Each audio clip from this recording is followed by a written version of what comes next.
nuevo está a un precio alto y un viento de cola tal vez para este gobierno. Sí, hasta por ahí nomás, te digo, Hugo, porque está todo el mundo mirando el precio de la soja, que tocó casi 500, en realidad terminó en $498 en Chicago, pero tocó $500 y es un precio medio psicológico. Todo el mundo dijo, bueno, ya está, se salvó el gobierno en lo económico porque la memoria viene, uno dice, bueno, ¿cuánto hace que no hay un precio de estas características? Y hay que irse hasta el kirchnerismo para encontrar un precio de estas características. Entonces, uno dice, bueno, el gobierno va a tener ingresos de dólares de vuelta, van a aumentar las retenciones a partir de marzo para la soja.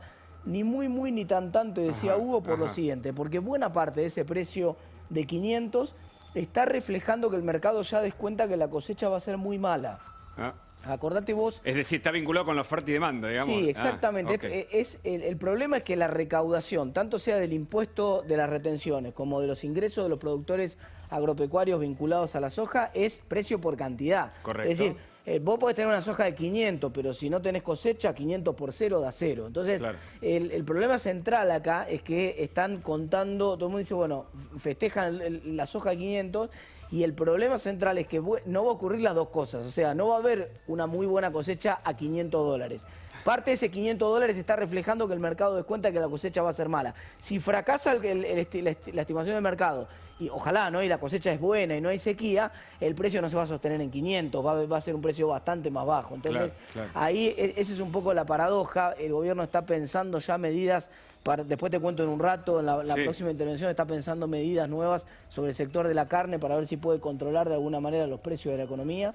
Craso error, pero este indicador que apareció hoy de la soja en $500, como el alivio, que se acabaron los problemas de Argentina y de golpe van a entrar dólares y etcétera, no empiecen a descorchar el champagne, porque, insisto, estamos viendo la consecuencia de una cosecha que se anticipa que va a ser bastante mala por razones de sequía. Y por supuesto quiero incorporar al exministro Ricardo Burjaile, que está conectado, porque hay un paro inminente del campo que se pronuncia frente a decisiones del gobierno. ¿Qué tal? Buenas noches, ¿cómo le va? La primera pregunta planteada, el campo en alerta y en paro y una soja 500. ¿Qué significa todo esto? Buenas noches, Hugo, ¿cómo estás? ¿Qué tal? Buenas noches, Martín. Quiero completar algo de lo que dijo Martín detrás. Sí. Si bien es cierto que la soja va a estar a $500, de eso, si yo tomo los $500, le saco el 33% y lo llevo al tipo de cambio oficial, al productor le está quedando una soja a un precio de contado con liquidación o dólar MEP, si querés, alrededor de $203. $250 se lleva el Estado, $257 se lleva el Estado y $40 se llevan las aceiteras. Entonces yo lo que quiero marcar con esto, porque mucha gente piensa, con $500 se salvaron los productores agropecuarios, pero no son $500 a 160, son $500 a tipo de cambio oficial, digamos, ¿no? Porque ese es el tipo de liquidación. Y ese punto que hace usted, Burjaile, es muy importante en perspectiva de lo que había sido en su momento la famosa 125, porque la 125 lo que decía es, si sube el precio, te aumento la retención. Y hay gente dentro del gobierno que ve con simpatía todavía esa posibilidad. Y la verdad que eso es un doble mazazo en un contexto donde la suba del precio es porque hay una sequía. Entonces, no solamente tengo una mala cosecha y entonces tengo malos ingresos, no me alcanza a compensar nunca el precio, esa mala cosecha que voy a tener en el campo, sino que arriba de eso encima tengo que pagar más impuestos, ¿no? Así es, ¿no? Entonces, este es el primer punto para que no nos engañemos con los $500.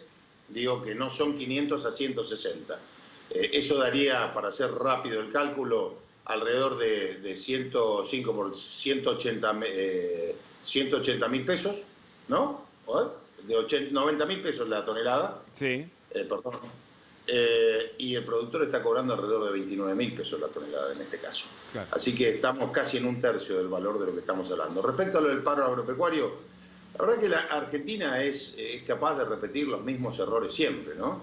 Nuestra experiencia en la Argentina dice que cuando el gobierno decía en la época de Moreno que la inflación se gestiona, entonces ponía cupos, ponía trabas, ponía distintos tipos de cambio. Lo que terminamos es, cuando asumimos nosotros, con la peor área sembrada de los últimos 100 años. Para que tengamos una idea, ese año que se cosechó sobre la siembra del 2015, se cosecharon 10,5 millones de toneladas de trigo.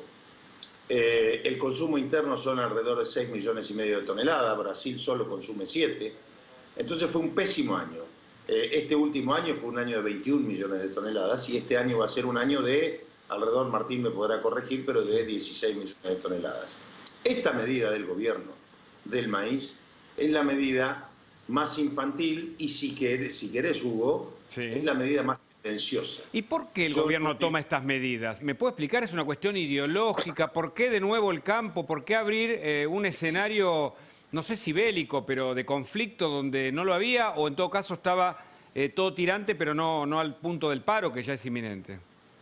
Porque cuando uno escucha a algunos voceros del gobierno, el gobierno considera a los que no coinciden con su política enemigos. Entonces me vuelvo a un viejo dicho: para los amigos todo, para los enemigos ni justicia. Entonces, algunos amigos del gobierno piden alimento más barato para sus animales, ya sean los pollos, los cerdos o los feedlots. Entonces, a través de estos alimentos baratos dicen que van a aliviar los precios de la canasta familiar. Simplemente quiero dar algunos números que por supuesto son discutibles. El costo de producción de un kilo de pollo, alrededor del 60% está compuesto por maíz. Ajá. Pero si yo llevo ese precio al mostrador, eso significa alrededor del 20-25% del precio al mostrador, la composición del producto final en costo.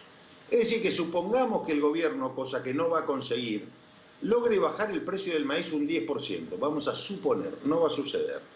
¿Cuánto va a bajar al mostrador? Claro. 2,5%. ¿Alguien va a ver? Yo digo, con esta medida del gobierno, a mí me gustaría saber si mañana esos precios se van a trasladar a la gente, si va a bajar el precio de la carne. Son medidas absurdas de una época prehistórica en un gobierno que debería estar a la altura del siglo XXI. Federico Antajasi tiene una pregunta. Sí, Burjay, ¿cómo le va? Sí, es cierto lo que usted dice, pero tenemos un gobierno que tiene esa lógica de pensamiento, ¿no? Sí. Si vemos dónde se está ubicando la Argentina actual, está en la misma lista de países, por ejemplo, que Venezuela. Muchos dicen que Argentina no correría el riesgo de convertirse en Venezuela porque el tema del petróleo. Bueno, el campo es el petróleo argentino, quiero decir, es el mayor aportante de divisas al país. La pregunta es, ¿no corre riesgos el campo argentino, los productores, de que más allá de las retenciones el gobierno pretenda algún salto sobre, digamos, esos dólares, ¿no? Sobre esos dólares que tanto desea el gobierno? Y no sé, no hablo de un proceso de expropiación, no lo descarto tampoco, pero ¿no temen que vaya más allá el gobierno en esa guerra que declaró en el anterior periodo y que ahora también, digamos, se hace extensiva a los medios? Pareciera ser que el gobierno está retomando esa senda conflictiva. Digo, ¿cuáles son las medidas concretas frente a este panorama? La primera reflexión es, no somos Venezuela porque tenemos fuerzas armadas democráticas. En esa narcodictadura, las Fuerzas Armadas de Venezuela lamentablemente responden a una tiranía y defienden ese negocio. Y nuestro gobierno avala esa situación. Hoy estuvo un representante del gobierno argentino en ese atropello a una institución democrática. Exacto. De Venezuela, como es el Parlamento, ¿no es cierto? Bueno, si lo miramos de ese lado, sí. Si lo miro, mi tranquilidad es que hoy la Argentina tiene Fuerzas Armadas democráticas, hay conciencia democrática en la sociedad argentina, entonces no se va a poder. Pero tu respuesta, Federico, a esto es, el error que cometimos durante mucho tiempo nosotros es decir, no se van a animar, claro, ¿no? Claro. Y el problema es que se animan a todo. Sí. Porque uno nunca pensaría que se van a animar a decir que Vudú es un preso político, y lo dicen, y hasta piensan en un indulto. Hasta piensan en un indulto. María a pensar que iban a ir contra los jubilados y están contra los jubilados. Pero dice, entonces, cuentan una cosa, pero hacen otra. ¿Me permite una pregunta de Tetaz en lo económico, por favor? No. Sí, Burjay, hay como una trampa que quiero ver su opinión de cómo se va a resolver esto, porque por un lado los productores, si usted les dice, bueno, hasta el 1 de marzo no se puede exportar, entonces lo más razonable es que el productor, en vez de malvender su producción en el mercado doméstico, directamente retenga los granos y a la espera de que pueda exportar después del 1 de marzo, con lo cual el resultado sería exactamente el contrario de lo que usted anunció. En realidad subirían los precios internos en vez de bajar, por un lado. Y por otro lado, si eso ya se anticipa, que es muy probable que empiece a ocurrir, entonces el gobierno, en vez de hacerlo hasta el 1 de marzo, probablemente tenga bastante claro o tenga en sus planes una medida de más largo plazo, en la cual haya prohibiciones o limitaciones a exportar que trasciendan el 1 de marzo. Pero necesita dólares. Necesita dólares. Y la cosecha de maíz será alrededor de 6.000, 7.000 millones de dólares, ¿no es cierto?